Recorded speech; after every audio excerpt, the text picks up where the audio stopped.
How to activate Surfshark VPN on your device. Hi everyone, in this video I'm going to show you the ways to activate your Surfshark VPN on your device.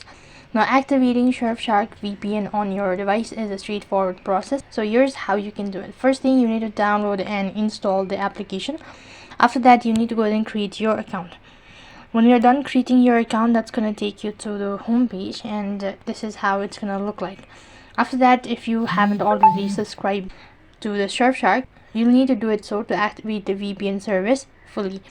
So all you need to do is just follow the prompt to choose a subscription plan and complete the payment process as well. And you'll see this main dashboard of the Surfshark app to activate the VPN. So simply tap on it or click on the large button icon to connect to the best available network, or you can just go ahead and click on or quick connect, which is located right at the bottom.